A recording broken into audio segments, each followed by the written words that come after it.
The opinions expressed in the following program are not necessarily those of Eastlink Community TV, its sponsors, or partners.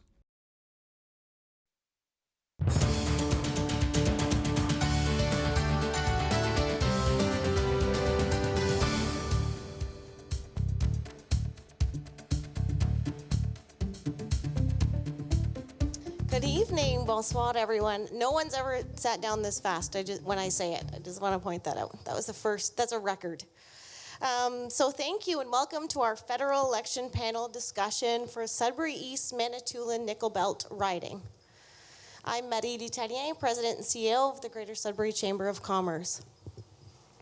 So for those of you who may not know, part of the role of your local Chamber of Commerce is to advocate to government on behalf of our members, the businesses of this community.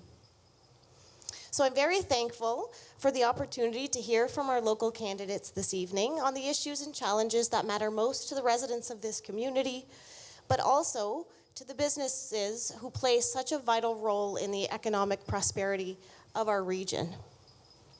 Now, before we begin, I would like to take a moment to do a land acknowledgement. So I'd like to acknowledge that we are gathered on the traditional lands of the Atikmashing Anishinaabeg, and the large area we consider Greater Sudbury also exists within and adjacent to the territorial lands of the Wahnapitae First Nation and the Sagamok Anishinaabeg. We honor, recognize, and respect these Indigenous peoples as the traditional stewards of the lands which we share today. I would also like to acknowledge the Métis and Inuit people for their contributions to the land and to our community. Let us take a moment to recognize the significant and lasting impact Indigenous peoples have had and continue to have on the economic prosperity of our local communities, the province, and the country, despite the many challenges we and our ancestors put before them. As a person of French-Canadian descent, I am learning and listening as I begin to chart my own personal and professional path towards truth and reconciliation. Now, thank you to our candidates and to those of you who took the time to be here. I want to acknowledge Chief Larry Rock from Wahnapitae First Nation, who's here. I told him I wouldn't, but I'm going to anyway.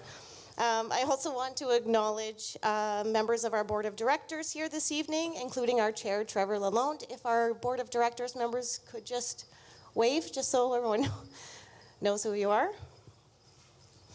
Now I'll begin by introducing the candidates and outlining the format for this event for everyone here.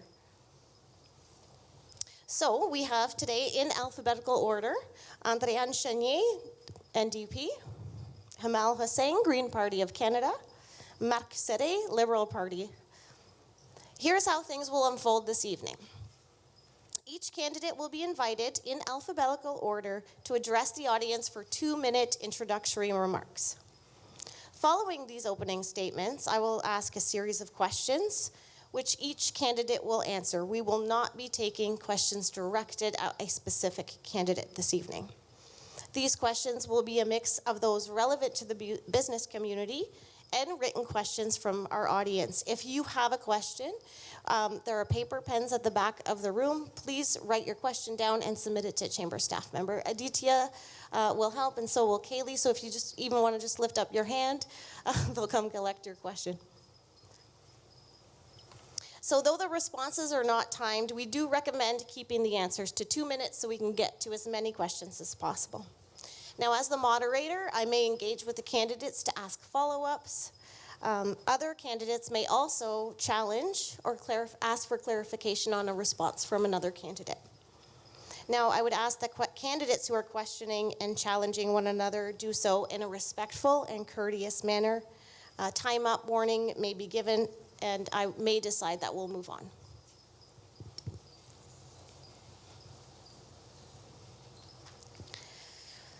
So the audience questions will be reviewed by the Chamber team to avoid repetition, ensure their relevance to the federal government, and to keep a respectful tone. Questions can be asked in English or French. If candidates cannot answer in French, it's okay, just answer in English. Now, as a moderator, it is my job to keep us on track and ensure everyone feels welcome and comfortable. I may ask for microphones to be muted or interrupt comments that are monopolizing our time or that are disrespectful. And to our engaged audience here this evening, please do not shout or interrupt our discussion. I'm sure that our candidates would be more than happy to speak to you after the event if you have any further questions. Now, following the question and answer period, each candidate, in reverse alphabetical order, will give a 2-minute wrap-up. I want to thank Eastlink for being here to record our event, which will be posted on our social media platforms. Eastlink is a great supporter of our chamber, and I very much appreciate their engagement tonight. Now, let's begin with our introductory remarks. Andréane? Bonsoir tout le monde. Mon nom c'est Andréane Chénier. Je suis la candidate du NPD. And our parents and our grandparents built the communities that we see today. They did it through taxation and infrastructure building, and then they also did it through small and medium enterprises that drive our local economy.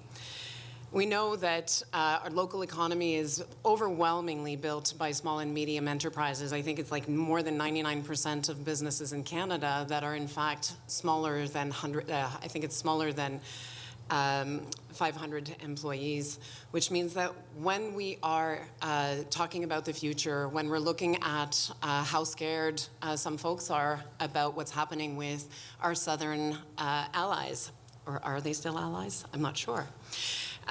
That's definitely something that is on people's minds. And what I'm happy to share is that the NDP's plan is entirely built on using tax dollars to build our infrastructure, to build our communities, and to ensure that people have what they need so that they can have the life that they want. Because that we know that when people are struggling, there's no extra money to buy, those little luxuries that make life a little bit more affordable. If we're all struggling to find decent homes, if we don't have access to healthcare, if we don't have, built infrastructure that helps us do the things we need, then we're spending a great deal more time and effort trying to do those things. We know that tariffs are bad, and we know that they will harm small and medium enterprises, and we know that it will harm workers. And so that's why we want to make sure that we have resources on hand from tariffs that are going to be reinvested in our Canadian economies. And we also know that cutting jobs just means adding people to the unemployment line, which in turn will be a bigger drain on the tax dollars. So with that, I'll turn it over to my counterpart.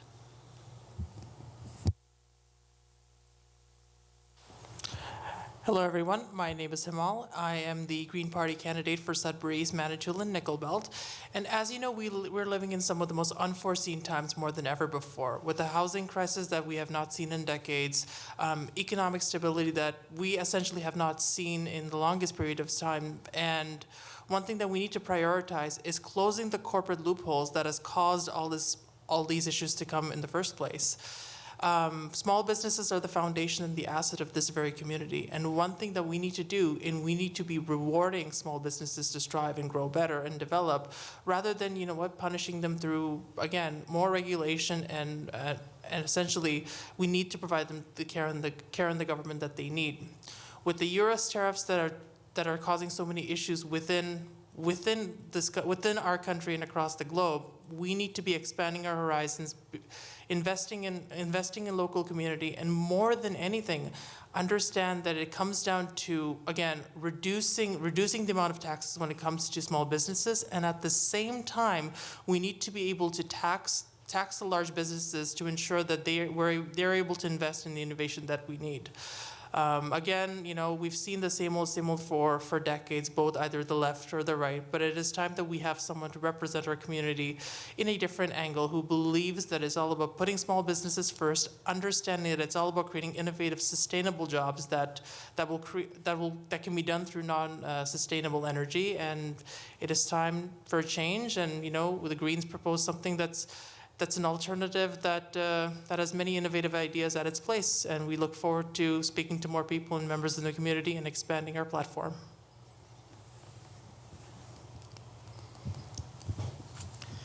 Merci, bonsoir. Annie, tout le monde, thank you so much for being here tonight. Un gros merci à la Chambre de commerce aussi, le conseil d'administration pour avoir organisé un débat qui est important. Nous avons 3 parties ici ce soir, mais c'est important qu'on entende la voix des candidats ici. Sudbury Est, Manitoulin, Nickel Belt, c'est un grand territoire. Je suis né à Chelmsford, grandi à Verner, Field, des petites municipalités. Je comprends les défis des entrepreneurs. Je comprends les défis des municipalités.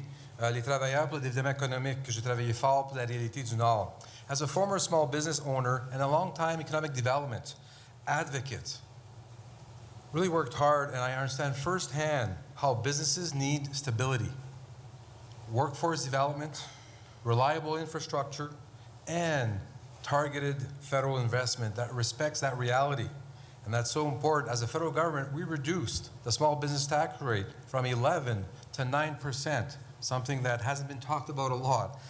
But there is a tax reduction for small businesses, which is very important. And it's one of the lowest tax rates of small business of any G7 country. In the last 10 years, I've worked hard as a member of parliament, fighting for various communities all over the riding in Northern Ontario, building federal investments in small town, rural areas, and also making sure that no one in Northern Ontario is left behind. When we look at, as an MP, experience does matter. You need someone who knows how Ottawa works, but more importantly, someone who will never forget where they came from. This campaign is about trust. You want a decision in the corner to make sure that we focus on hard working. We know that what's happened right now with the Trump tariffs, the instability that has provided, we need to make sure that we have strong leadership like Mark Carney, and myself experience. We don't need flashy here. We don't need slogans. We need to make sure that we have strong leadership and strong experience to make a difference. Alors, je suis ici pour agrandir le Nord Ontario, and I'm looking forward to hearing from the other 2 candidates tonight. Merci beaucoup. Thank you, Miigwech. Thank you. So I'll now begin the question period. So now I will call upon you in random order to answer first. So we'll keep it pretty broad for our first question, just to kind of get our feet wet as we get into the discussion. So we'll start with Himal.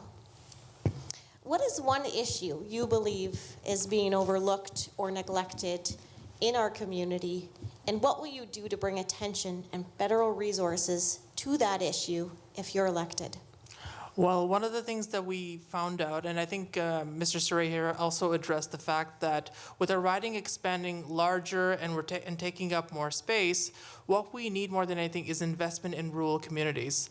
Our healthcare is at a moment where remote communities have no choice but to access certain healthcare facilities. Either they go to Elliott Lake if they don't have it in Espanola, and if not that, they go to Sudbury. And if that is the case, they're waiting within hours to wait for it. And more than ever, what we need to be focused on is the idea of actually investing in a proper healthcare system. And what the Greens are imposing is we're looking to actually have 10 mobile clinics within remote communities within our first 4 years of government, and also investing in mental health, which is something that's very dear to me, is tripling the amount of investment when it comes to mental health care facility members, and that is something that's very crucial within this very riding. At the same time, what we need to focus on is the fact that infrastructure.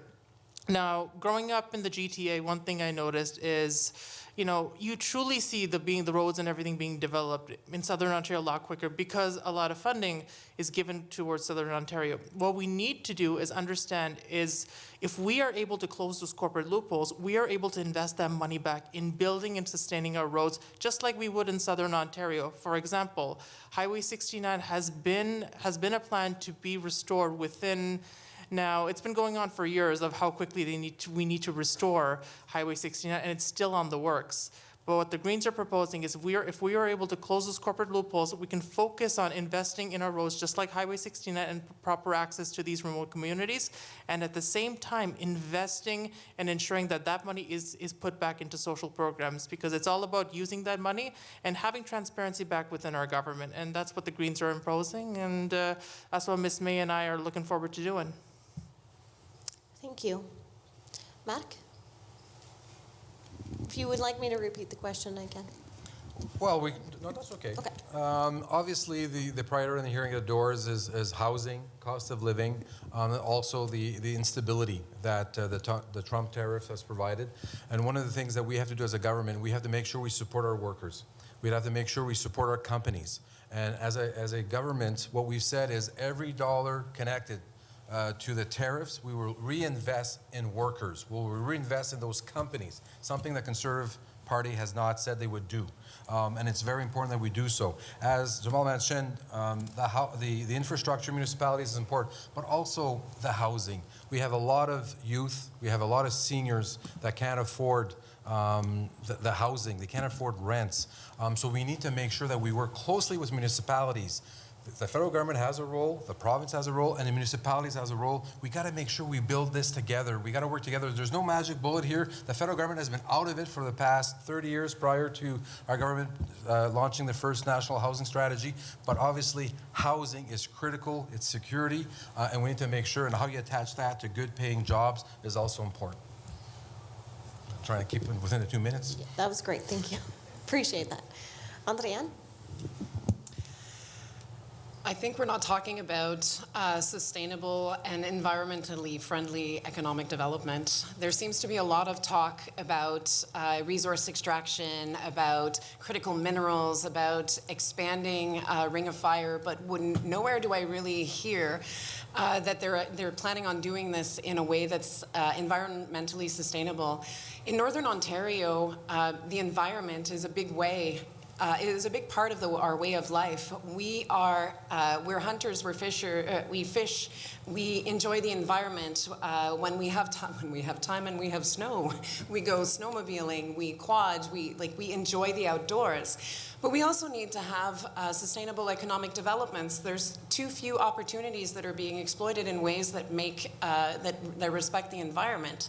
There's ecotourism that could be greatly expanded in ways to bring new economic activity into the region, which more economic activity means recruiting people, it means thriving businesses, it means thriving local economies, it means it means development.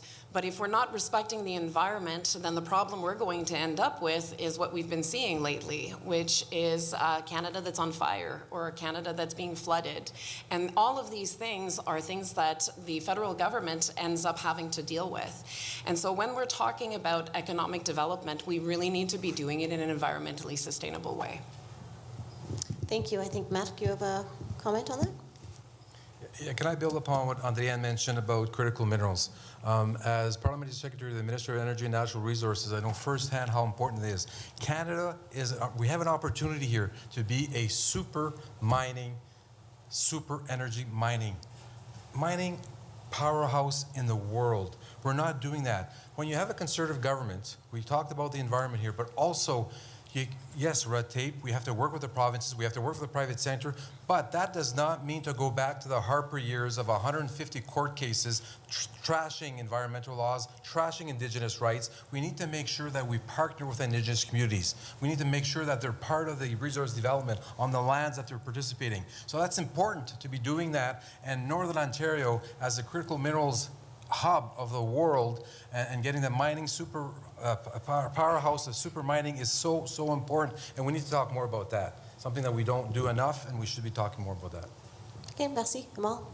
And to Adrienne's point, I definitely agree with the idea of environmental sustainable opportunities of growth, because if we look at it, the EV battery and clean tech jobs is the new way of innovation and energy that we need to be focused on investing in.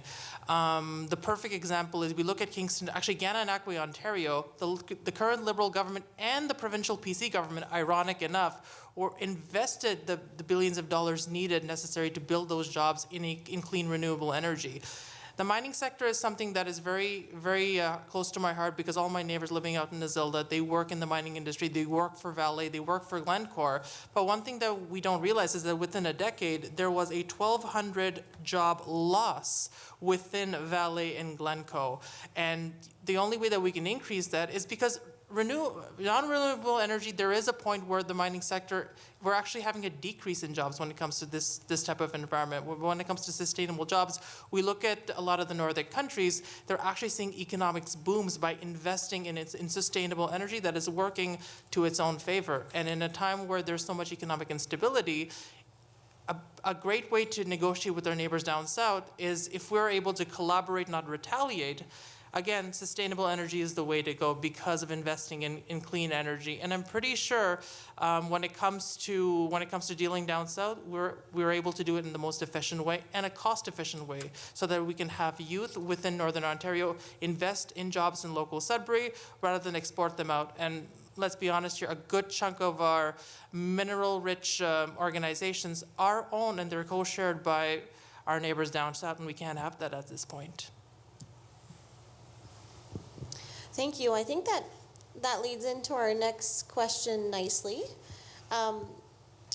because I don't think you're going to meet a business owner in this town who doesn't care about environmental stewardship and innovation and clean tech and all of the wonderful things that you just talked about. So I'm going to ask the red tape question because the red tape question is important and it's real. So what are your party's plans to reform Canada's regulatory permitting processes for major critical minerals, mines, expansion of mines, and infrastructure projects, such as transportation and regional connectivity, to ensure clear, predictable, and expedited timelines while ensuring meaningful consultation and environmental stewardship? So we'll start with Andréane.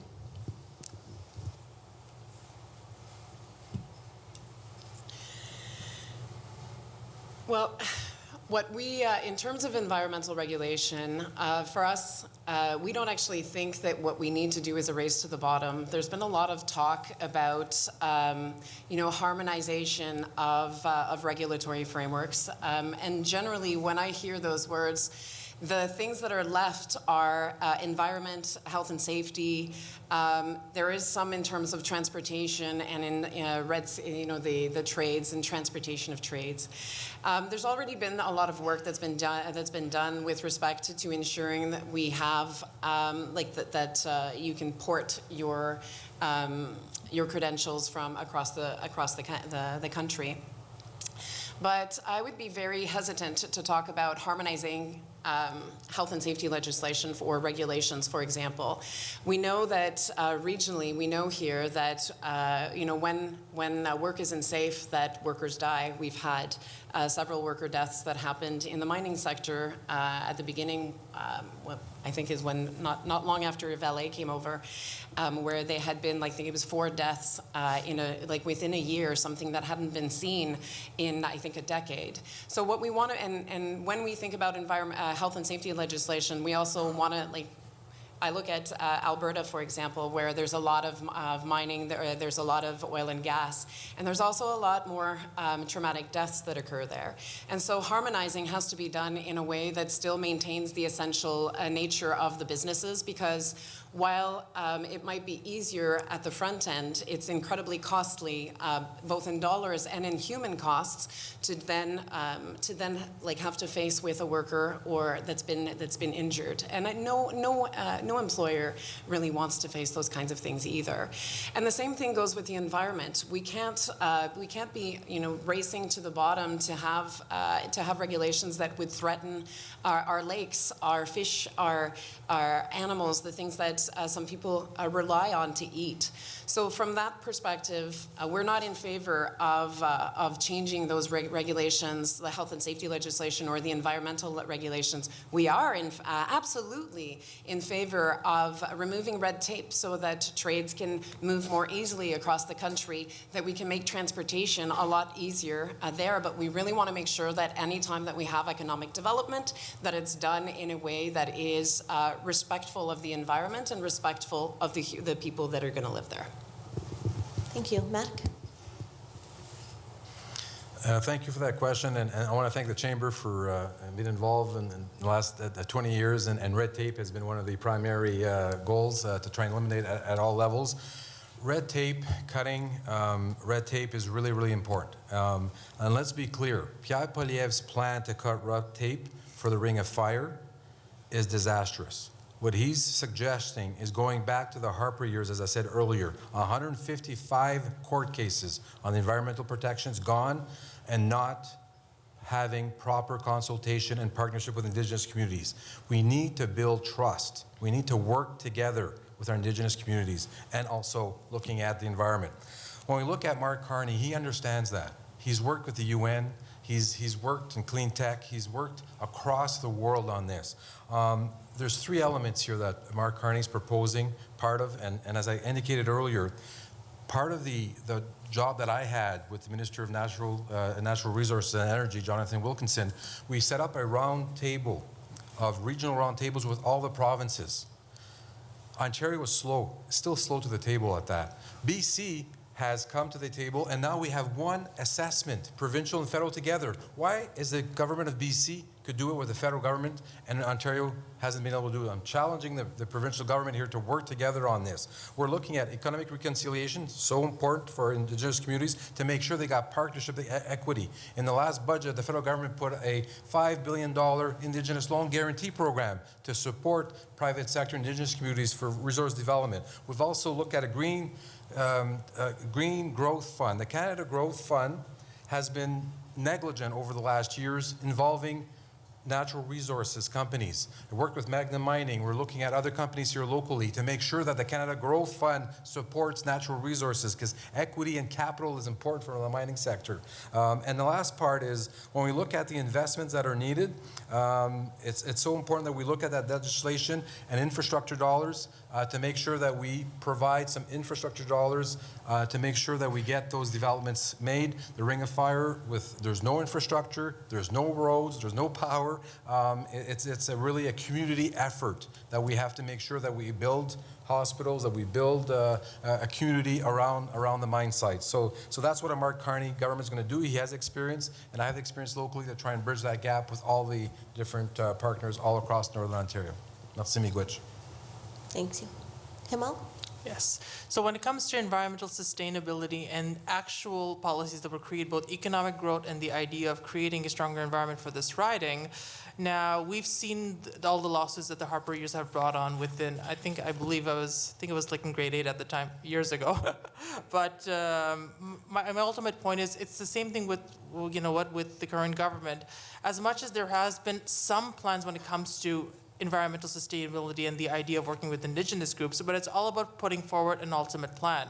By 2030, what Ms. May's government is proposing is the fact that we actually create EV, battery, and clean tech jobs within this very community. One thing that's been very successful within the present government, and I'm proud to say it, is the fact that we were able to create, wind farms within Manitoulin Island, and that's actually generated close to $22 million, give and take. And that is something we want to expand across the board, because as much as renewable energy has been very stable in the beginning of this very riding, it's time that we transition and we work with Vale and Glencoe to do that. And the best way to also understand that is also not by giving, Alberta is the perfect example, where they still get $15 to $18 billion in tax breaks for the sake of producing more and more. It's like saying drill baby drill, but in a Canadian way. And we don't need that. What we need to ultimately focus on is, again, a sustainable plan of understanding that within 4 years, we take that action happening. And the first question that both Jonathan and Elizabeth get is, how are you affording it? There is a way to afford it. Closing the corporate loopholes and using that money towards sustainable growth and energy, and there is a path forward to it. They have been successful in parts of British Columbia, even in Southern Ontario, with all the windmills and the solar power energy that they've been able to invest in. It's proven to be successful, and we have the opportunity to bring that within our riding here. It's just a matter of taking action and having a plan forward.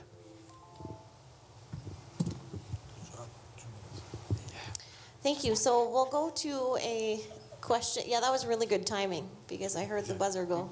What are the odds? Okay, we'll go to a question from the audience. How will your party better service the middle class who get taxed and rarely benefit from programs that are available? So we'll start with Mac this time.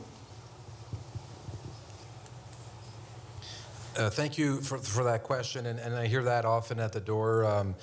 When you look at the support that is needed for families, that is support needed for workers, and when you look at the cost of living, and that's the elements that we've done. So as a government, what we looked at is we now have $10 a day childcare starting January 1st, 2026. Right now it's $22 a day, the childcare. So that's been a big boost for families. We've also looked at the Canada Child Benefit is tax-free and indexed, and that has helped 300,000 children get out of poverty.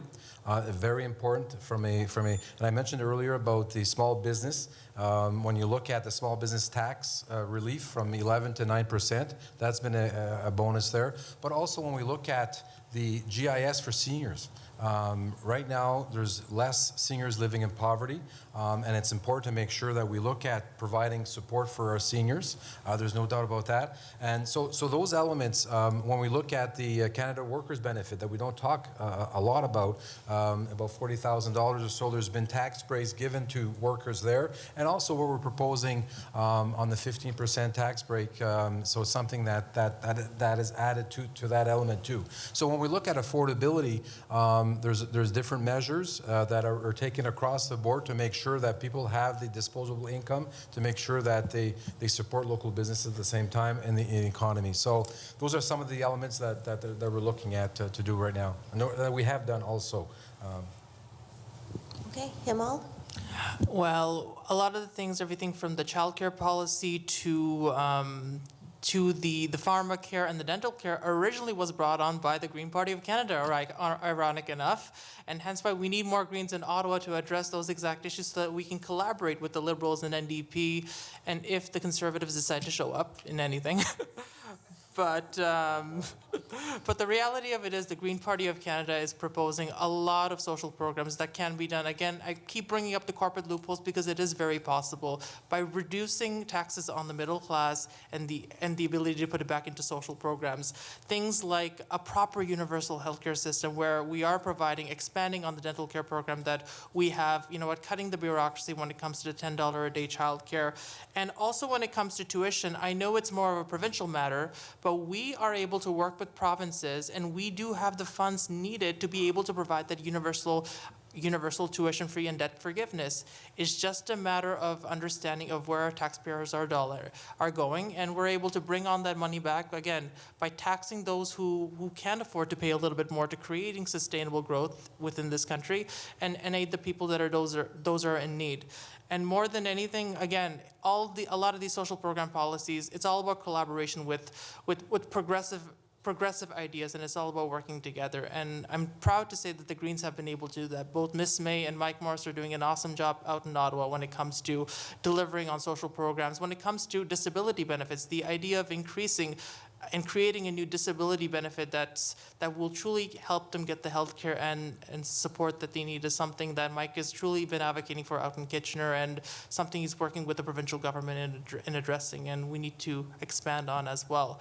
So, I mean, when it comes to the green social programs are our #1 priority, and within 4 years, it's all about, again, creating a stronger safety net for all, and we intend on doing that. Thank you. Adrienne? The NDP has always believed in an economy that's built on the middle class, the working class. And so when we go to government and when we go to Ottawa, that's what we're agreeing for. Well, that's what we're pushing for. We used our influence to bring in the largest expansion to public health care in a generation. And the NDP was the party to bring in public health care to begin with. We are the party that pushed the Liberal government to enact that affordable child care, because they wouldn't have done it without us. And for us, it's also about ensuring that people have good-paying jobs, because when you have good-paying jobs that keep up with inflation, then you have money, you don't lose your purchasing power. And so your dollar for dollar, you maintain your ability to continue to live your life. And so how do we want to do that? Well, we want to do that by using tax dollars to create those good jobs locally. We want to have to see the twinning of the 11. We want to see the twinning of the 17. We want investments in clean tech. We want investment in ecotourism. We want to be building these high earning sectors like agriculture, forest, hunting and fishing, and mining, natural resource extraction, and agriculture. We want to make those investments, and we've been pushing for that for a very long time. The other thing we also know is that when we have good paying jobs, that also means that our families are doing better, and local economies and small businesses are in fact going to be thriving because people have money to spend locally. Thank you. So the next question is one that's related to important work that the Chamber is doing with regards to access to transportation. So this one's about air connectivity, which is vital for Sudbury's economic development and accessibility and for regional connectivity. What steps will you take to enhance air travel options and affordability for residents and businesses in our region? Does your party support more federal funding for regional airports? And what are your plans to address labor shortages in the aviation sector, such as pilots? So we'll start with Amal. Well, that is an excellent question that is brought on, and ironic enough, before the pandemic, I worked in the aviation industry, and I'm proud to say that I've actually had a couple chances to fly into Sudbury Regional Airport when I was based out in YYZ, Toronto Pearson Airport, working for Air Canada Jazz.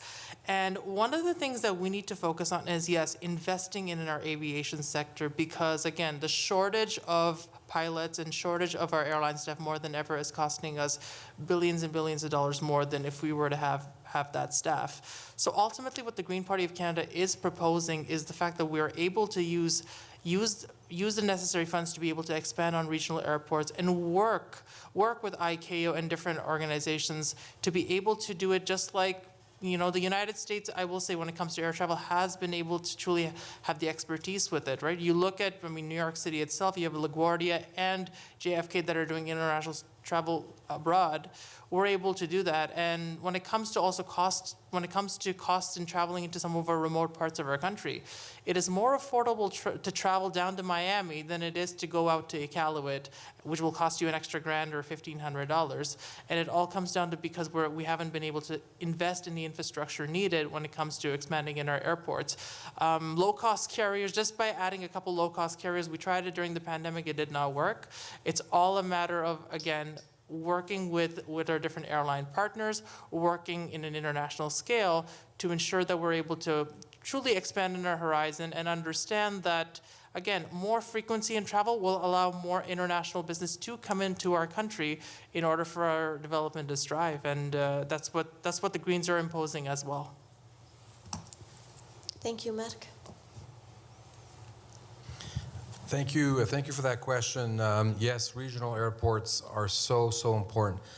Since being an MP, I've worked closely with ATAC, the regional airports for rural communities across Canada. They've been hard hit with COVID, with the pandemic. And one of the things that I work closely with the Minister of Transport is to have a dedicated fund for regional airports. Because right now the airports have to compete.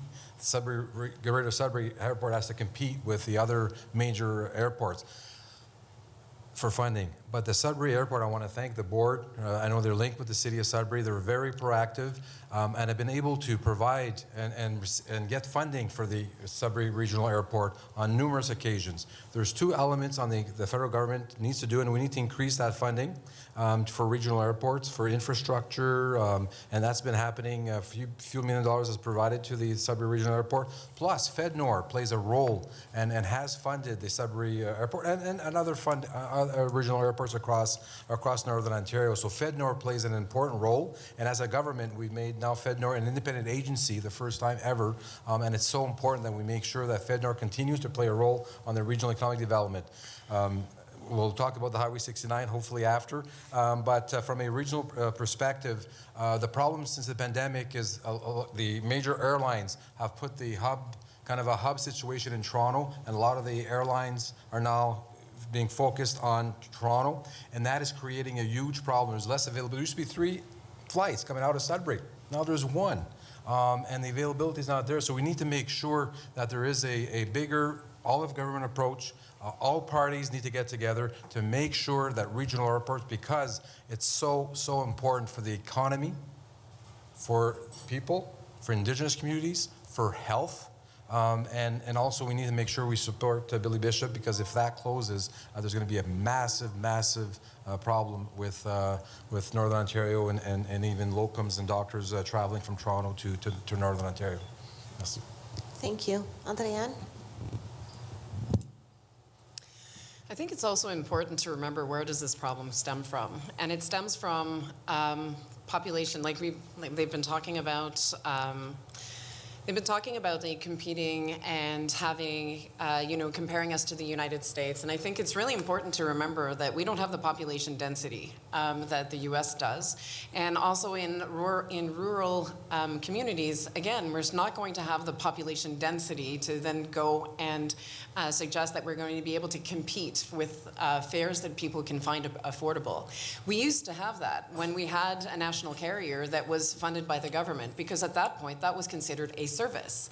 It wasn't considered necessarily a business competition. It was a way for folks to be able to travel across the country without having to spend. I was just looking, because my mother needed to move to come from Sudbury and go to Quebec City not long ago, because there was a family emergency. And when I was looking to book a flight to get there, it was $900 for her to take a flight to go to Quebec City. And I don't understand why that's a thing. We need to go back to those times where governments are providing services, and one of those services is for remote communities to be able to use the different types of transportation that are available to them. And so, having a little bit of money to be able to quote unquote compete better doesn't actually help us if I'm still going to be expected to pay $700 to get to Montreal. And I think that what we need to be looking at is not airfare is absolutely one of those measures that we need to be investing in, and it's very important to continue to do that. But it's also important to look at the other types of transit that businesses might be utilizing that might in fact be more environmentally friendly, that may in fact have lower costs, that may in fact provide a better service to those businesses. Can you give some examples of what those other modes of transportation would be? So business travel to Toronto, et cetera. So just... Sure. Environmentally friendly, what happened to the train? We used to have a train that would go down to Toronto. That's environmentally friendly, but now when you're taking transit, we now are competing with commercial. I think that we need to have, basically a person, like individual transportation that's separate from commercial. That way we're not incurring these delays. We're not worrying about whether or not we're going to have to derail a train, and making it safer and more sustainable.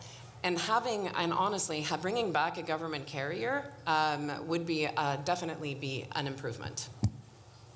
Kamal, you have a response? And thank you for Adrienne's response, actually, because when it comes to Via Rail Canada, ever since the 1990s under the Mulroney government, funding when it came to Via Rail Canada just went down 60 to 70%, and it hasn't revamped ever since.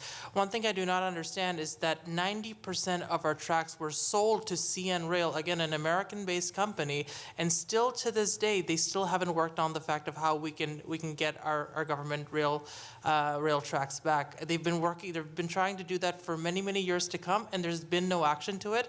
The only thing that they say is because there's not enough revenue to expand it. But the reality of it is, when it comes to remote communities trying to get access to their local doctor down in Sudbury, or trying to even do the most basic groceries, that shouldn't be about price. It should be about efficiency, because if we make it efficient for the people, that's what ultimately creates the stability, and we haven't seen it from both governments, unfortunately.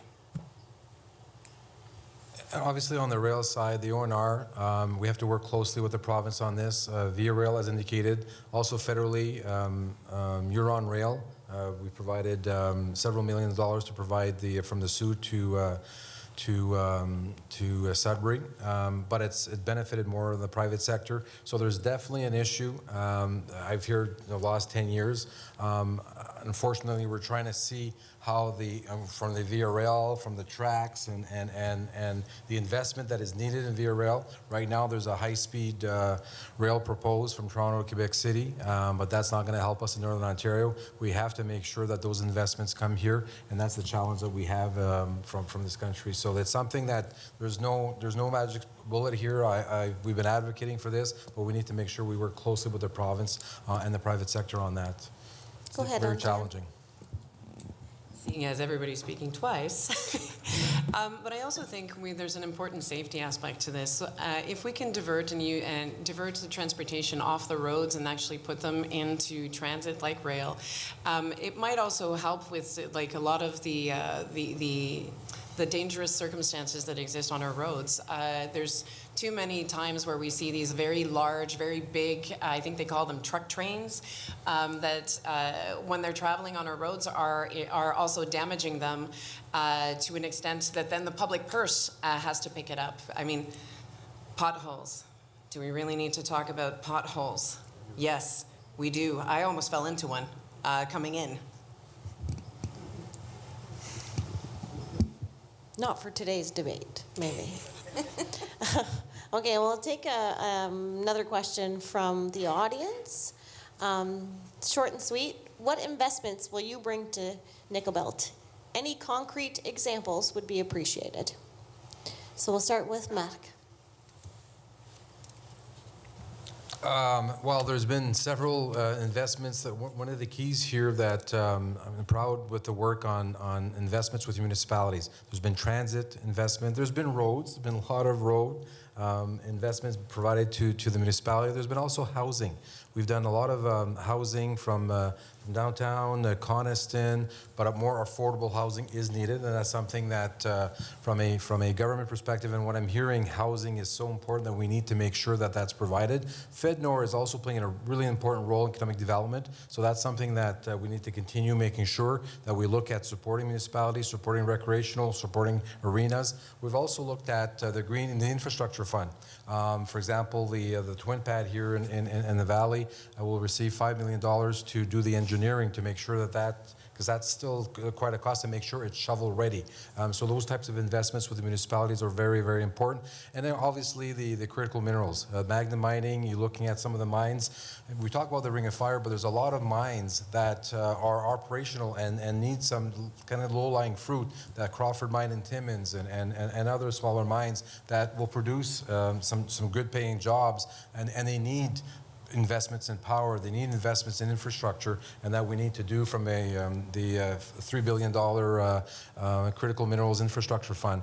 So those are the types of investments that are needed. But when we look at moving forward, like I mentioned, the tariffs that will be charged on the U.S., we're going to look at putting that back into our economy, looking at the Arctic, looking at manufacturing, and those are the kind of the elements that we need to bring back those jobs here in Northern Ontario, because we are resource-based, rich in a big way, and mining critical minerals, the powerhouse of the world here on mining. We need to make sure that we capitalize on that in a major way.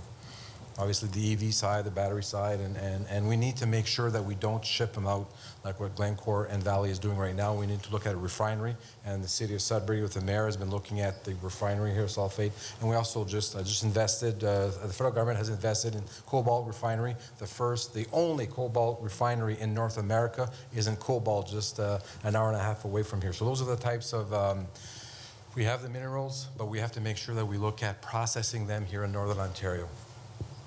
Okay, thank you. Andréane?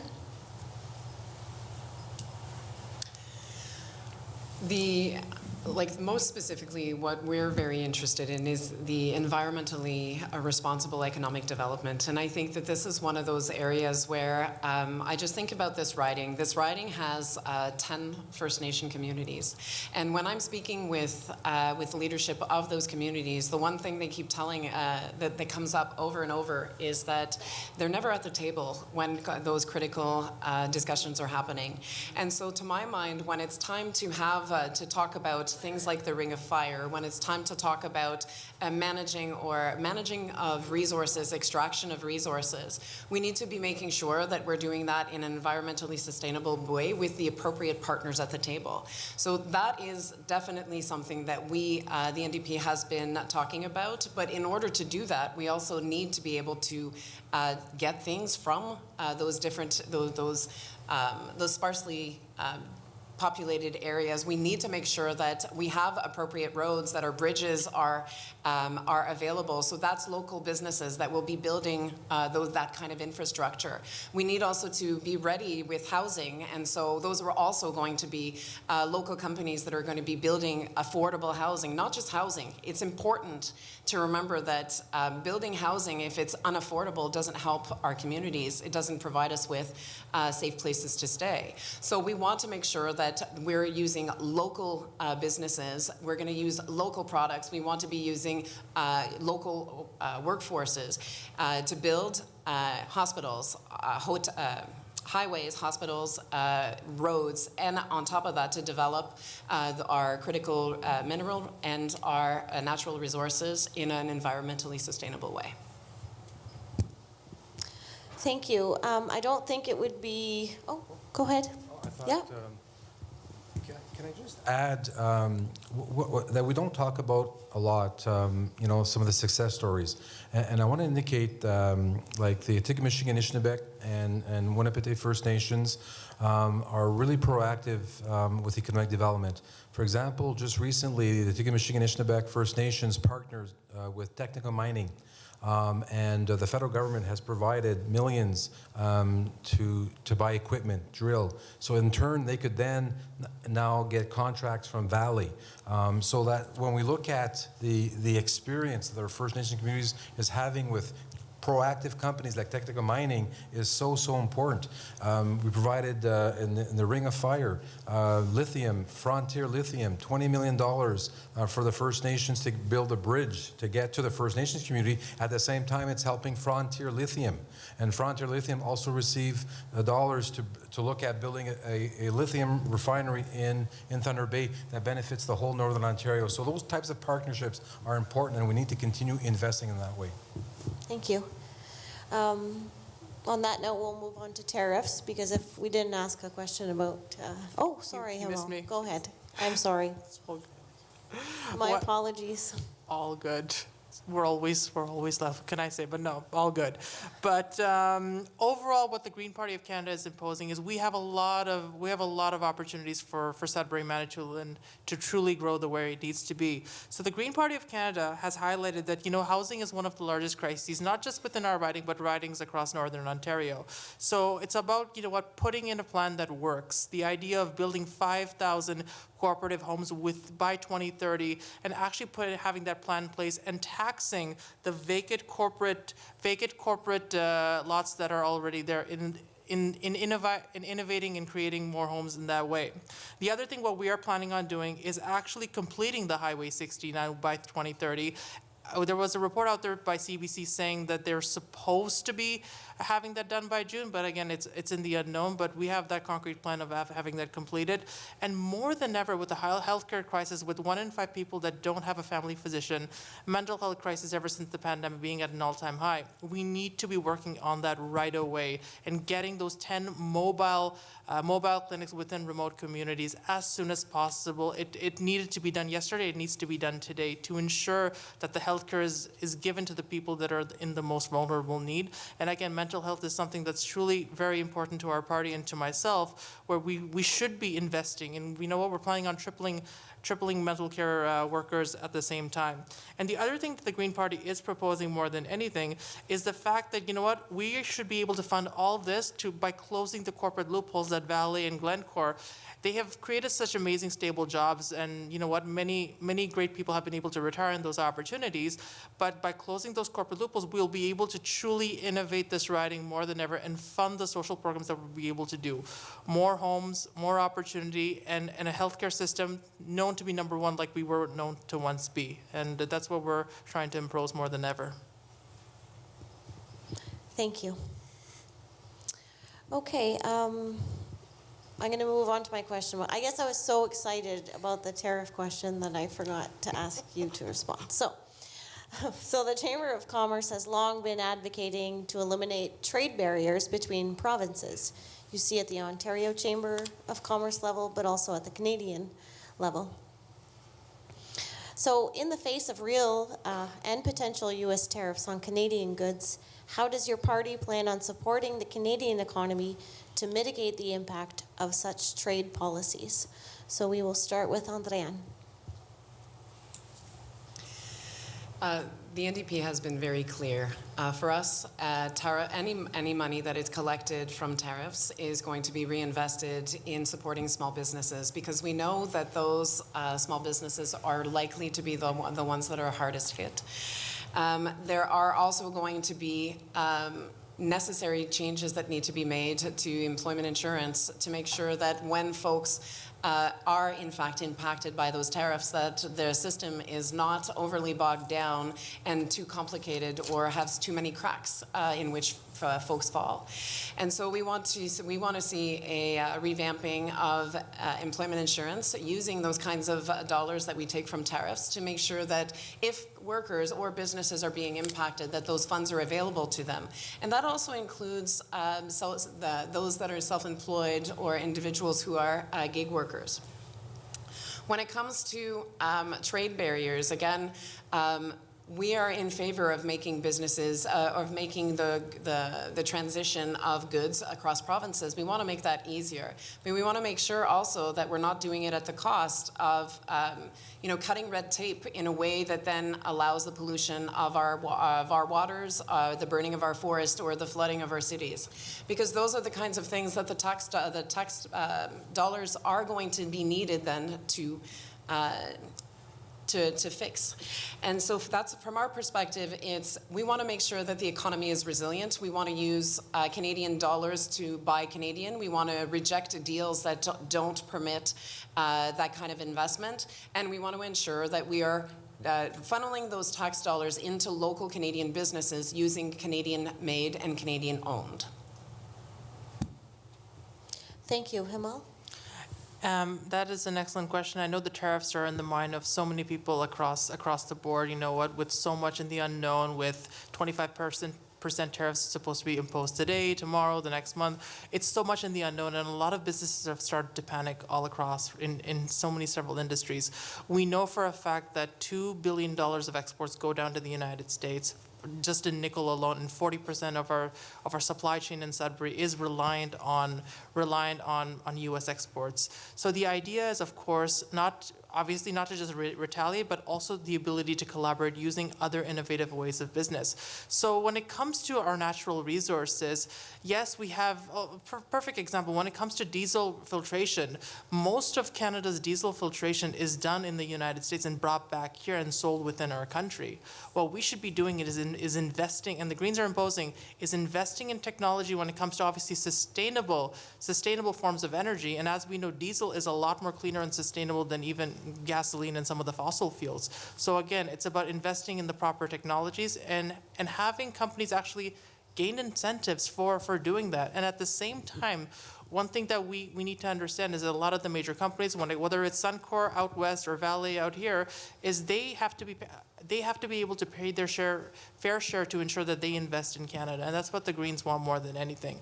The other thing what the Greens really want to do is we need to be working with other partners that have very similar sustainable forms of energy growth that they've been able to do. We look at the Nordic countries. We look at some parts of Southeast Asia.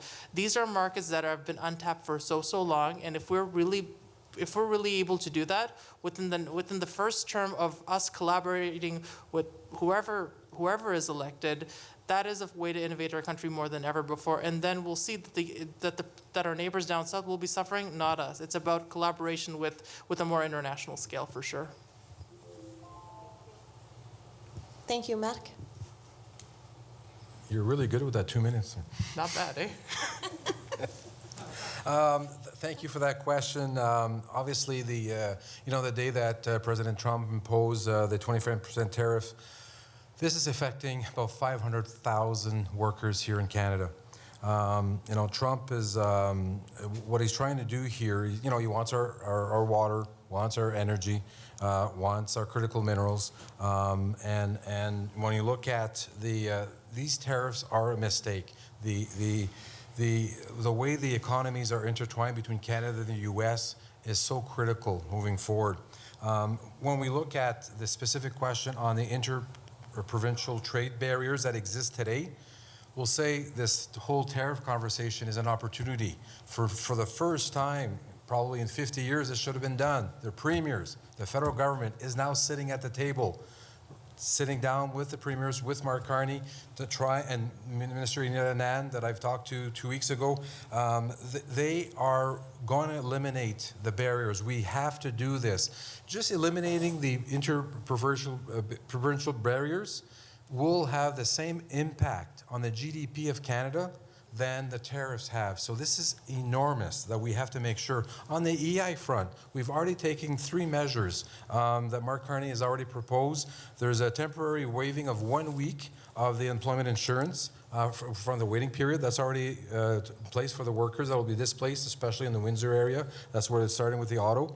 And then there's also a suspension of the 6-month period for workers that have exhausted their severance pay. So that's, planning to see if that's going to happen, but that's going to be in place already.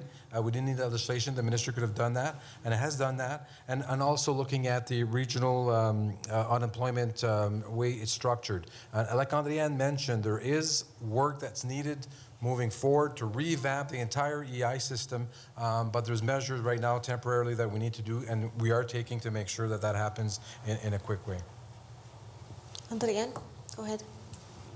Yeah, and it's just one thing that keeps coming up. I keep hearing that there's, a $200 billion worth of interprovincial trade that we're missing out on. And whenever I went looking for where does that number come from, because and they're based on 2 papers, and those 2 different papers actually make these very broad assumptions, and they make very broad statements that we're going to see this $200 billion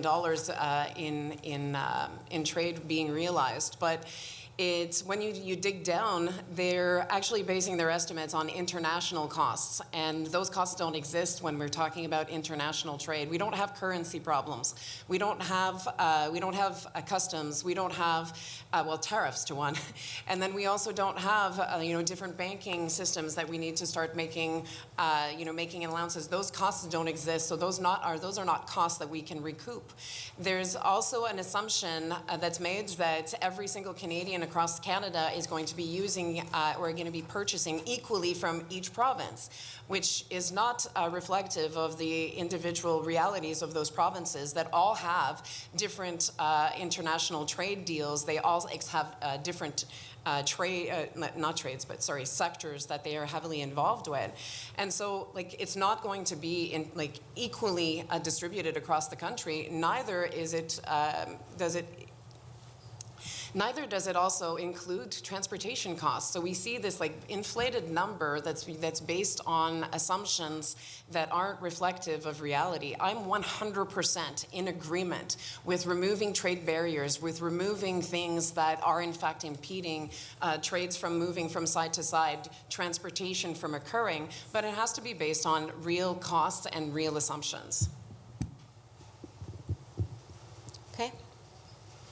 We'll go to another question from the audience. I'm going to add a little bit here because I think there's a few sectors that might benefit from this question, but what specific policies or initiatives will you advocate for to ensure first responders and healthcare workers have access to mental health support, peer support programs, leave programs to address trauma and burnout? So we'll start with Amal. Well, thank you so much for bringing up that question. So healthcare, again, is one of the biggest crises right now. I mean, aside from the tariffs and everything going on across our country, healthcare remains to be one of the most most important at this point. When you see 1 in 5 people that don't have a family doctor, and when you see that a lot of remote communities literally have to either drive hours or even at times fly in to either regional Sudbury Airport, or basically have to go into Espanola, or even if and a lot of the sources are not even available there, so they have to go into either Elliott Lake or beyond to get just a basic form of healthcare. The Green Party of Canada truly believes that, number one, we need to be innovating and creating mobile health clinics that are very doable and can be done within months of the Greens being able to collaborate with the other parties. And one of the things that we are so proud of is that we're not saying that if the Green Party is elected as a government, what we're trying to say is these are the policies that we want to implement with the government that's coming into power.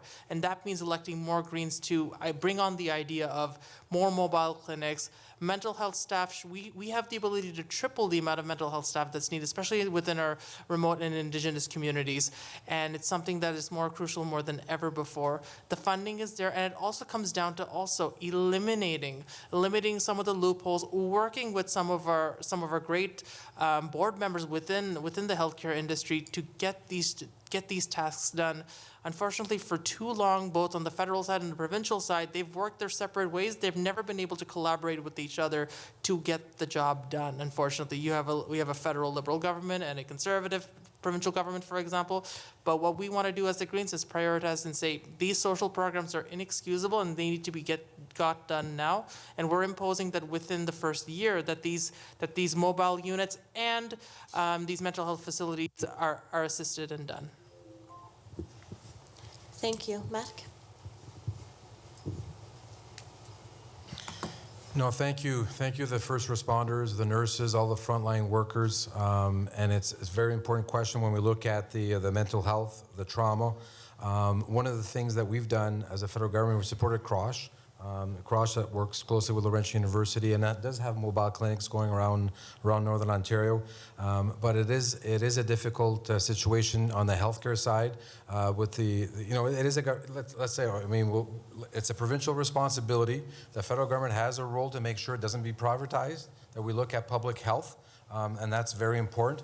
But in 2017, we provided $3 billion to the province of Ontario for home care. We provided $5.4 million, $1 billion for mental health to look at developing a strategy with the federal government with the provincial government and all the local agencies for mental health. That money is being filtered down right now.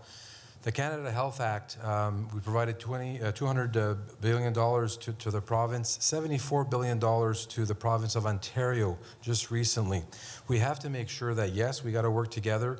And right now, there's always been that conversation between the federal government and the provincial government. But we need to make sure that we work together on this. But also, we need to make sure that we recognize some of the international recognition for, and that's the federal government's responsibility on the doctor side, nurses side. And we also have to look at how can we work closely with provincial associations and bodies to make sure that there is a recognition of doctors and nurses within provinces, so that we look at the support that is needed. So there's really grassroots locally, and it's been a big issue. I've heard that quite often with police officers, nurses, and first responders. The strain that they're going through right now is really difficult, and the federal government needs to do better. But we need to make sure that we involve the provinces, and the provinces need to step up. There's no doubt. Thank you. Andréane? I'm an occupational health and safety specialist, and I work in the public sector. I can tell you that in healthcare, the biggest problem we have is we don't have access to services, and our healthcare system is not head to toe. It has these significant gaps that need to be closed. Healthcare needs to be head to toe, and it has to include mental health and well-being. Part of the work that I do is I sit on the CSA standard for psychological safety in the workplace, and I'm also the vice chair for the psychological safety standard for paramedic workplaces. I know firsthand what workers do, because I have to. First off, I was a healthcare worker once, and also I work.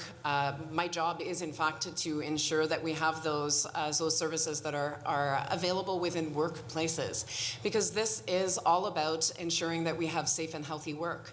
And so an easy way to I say easy, it seems simple, but I know that there's a lot of loopholes there.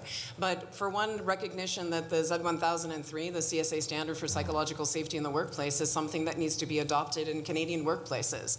And now because the way that, or the services that are being provided to people, when they face trauma, when they face those very awful things on the daily, and yes, it's true that it's for healthcare workers and that we see it with paramedics, we see it with correctional services, we also see it with police, but we also see it with social workers.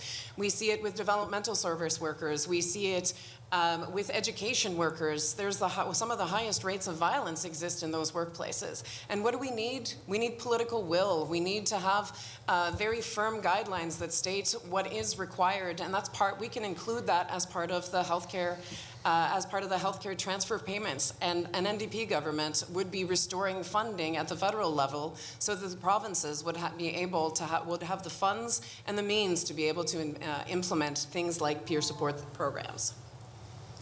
Thank you. So we're going to head to closing remarks soon. I'm going to ask one last question. So Matt, we'll start with you for this one. And I think this one is relevant to general public, residents, but also businesses. So what are your party's plans to modernize the tax system, which hasn't seen a major revision in over 50 years?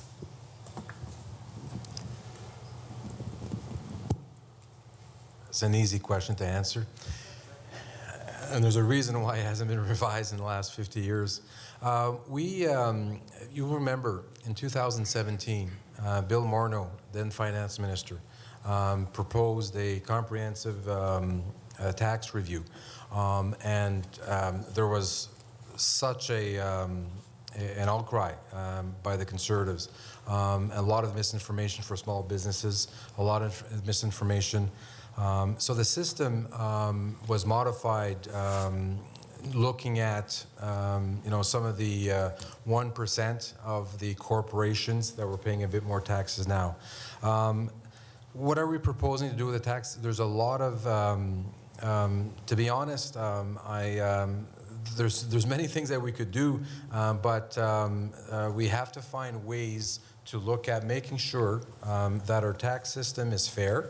And Mark Carney has proposed that we look at the way we're spending monies in two different buckets.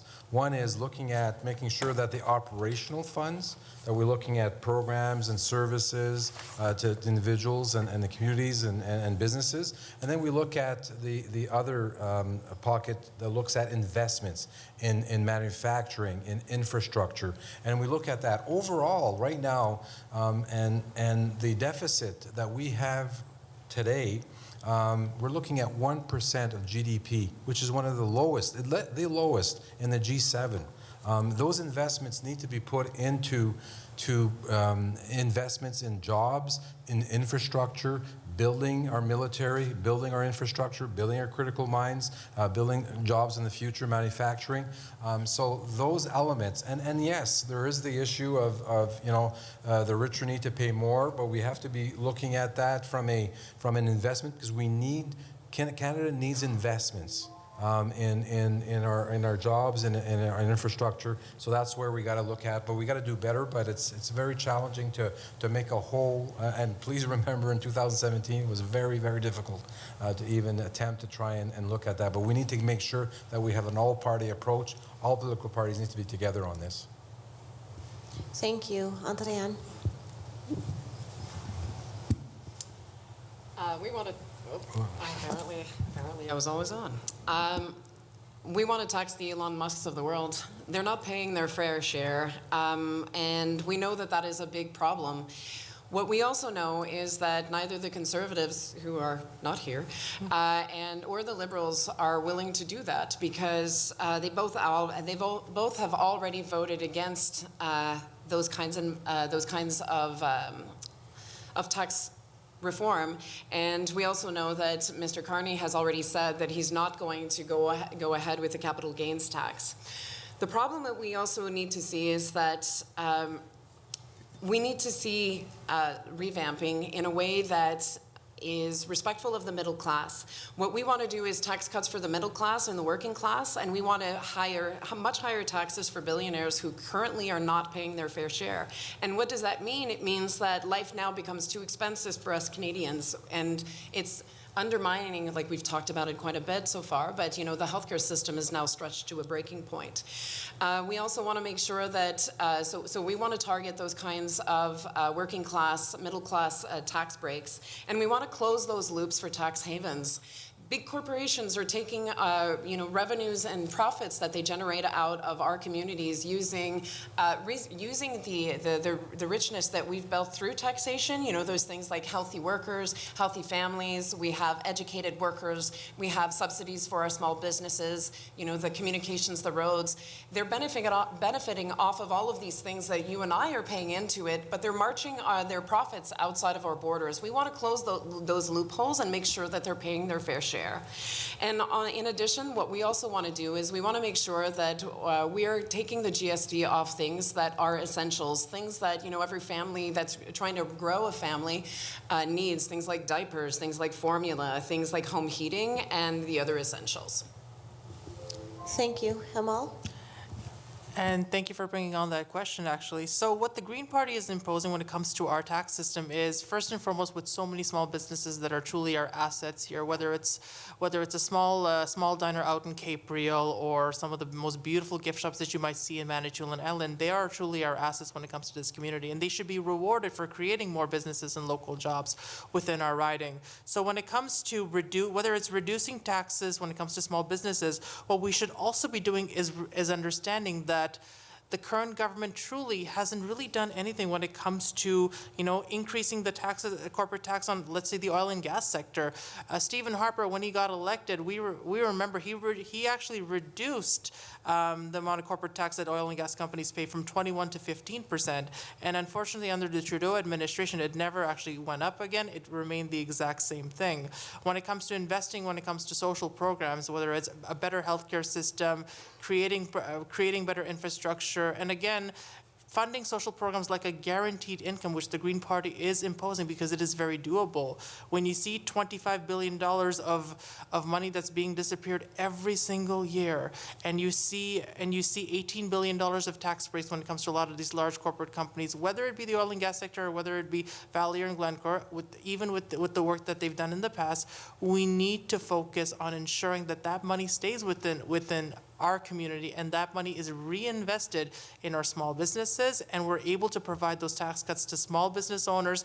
And and with that money, you wouldn't even have to tax the people that are making $40,000 under when they are working. Again, it is very doable. It's just a matter of seeing where the funds are and actually having Green members, potentially me, being able to work with the government that's going to be in power. And me, Ms. May, and Mike Morris, we look forward to bring that to the table. Thank you.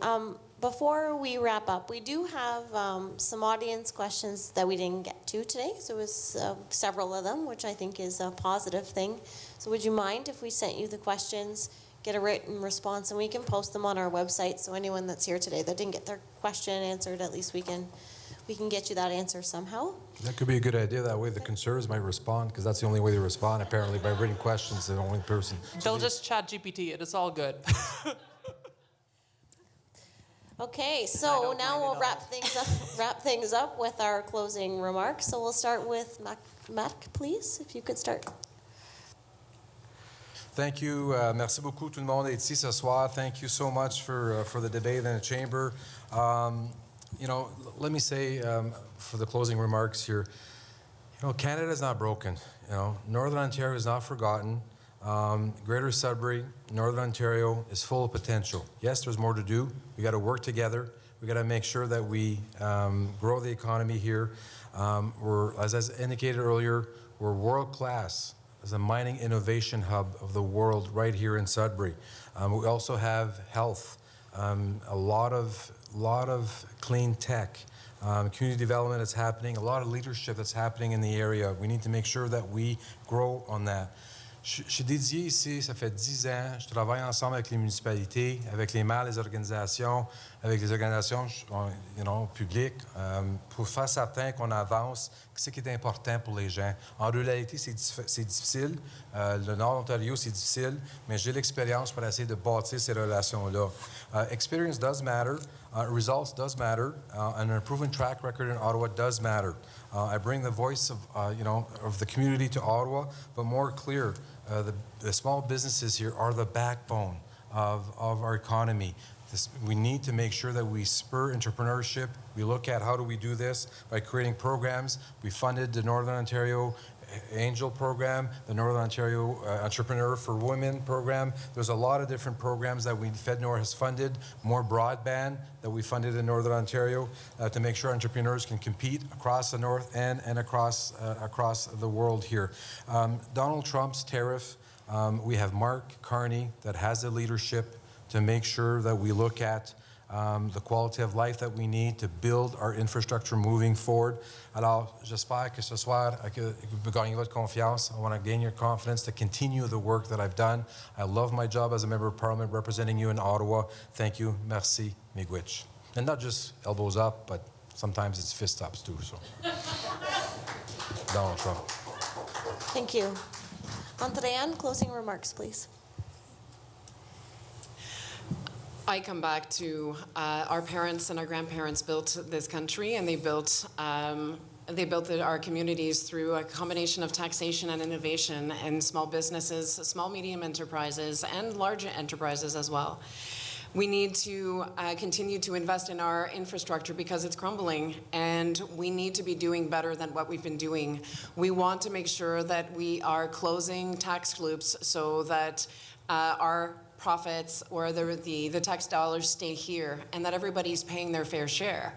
We want to make sure that we are building Canada with infrastructure projects like homes, highways, and healthcare. We want to stop the privatization of healthcare, and we want to go one step further and expand it to make sure that it is in fact head to toe, that it covers every single aspect of our health, but it also that it includes the necessary medicines that we need. Because what's good about having, knowing what the problem is, but being unable to afford the solution. We want to make sure that we are building our agriculture, our forestry, our hunting, and our fishing in environmentally sustainable ways, because we know that this is a high-growth sector.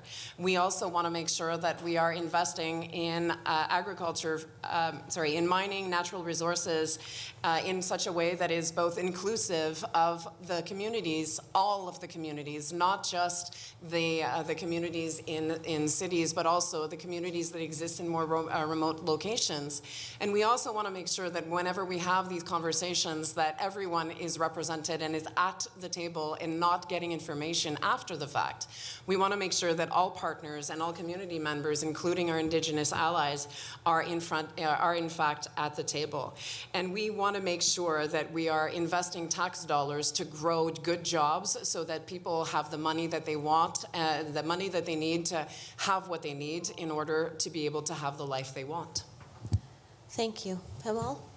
Well, first and foremost, I would like to take a chance to thank the Sudbury Chamber of Commerce and the amazing media outlet, whether it's the newspapers, CBC, CTV Ontario North. You guys have done an amazing job with covering, every single thing that, we've been having during the campaign. And my wonderful two colleagues that they say the biggest gift you can give is being present. And I think everybody got a wonderful holiday gift early. And you know what, being the Green candidate, one thing I can say is that, Elizabeth May and Jonathan, the first thing they say is, every single one of the major parties, they are representing, yes, their political parties, but what we like to say is we want to represent the local constituents when it comes to ensuring that guaranteed basic income, or that tuition coverage, or better healthcare system to ensure those mobile clinics are innovated and done in a quicker possible way, to ensure infrastructure is being spent in the most efficient way, and we're able to collaborate with all levels of government and not attack, any political party, but we want to work with each other. And one other extra note I would love to make is the fact that I remember about a decade ago, actually more than a decade ago. I was 14 years of age, and I sat in my first all-candidates debate, and I'm 28 today, and I get to be on this stage, and that's truly a blessing. It's just, you know what, in building my career, in aiding, and being a servant to others. And I look forward, potentially, to be your member of parliament and serving you in Ottawa. I may have not sit in the board, I may have not been a member of parliament, but I'm sure that I'll be able to bring on service soon enough and bring the greatness that we need, whether it's infrastructure, investing in our mental health, and truly understanding that this country is a strong country that will unite more than ever, and we're able to strive together as one. And it shows that, you know what, and I will say it one more time, I'm proud to have my two colleagues sit beside me so that we can work together in building this riding and making it the greatest country to live. So thank you, everyone. Thank you, and I really want to thank you for taking the time and for your participation tonight. We appreciate your candid responses to all the issues that have been raised. So I'd also like to thank our partner, Eastlink, again, for taking the time to be here to provide this to as many residents as possible afterwards. I look forward to our event tomorrow for the Sudbury riding. And remember to vote April 28th. We hope tonight's exercise gave you a little bit more information to help you make an informed decision. Thank you. Merci. Bonsoir. Thank you.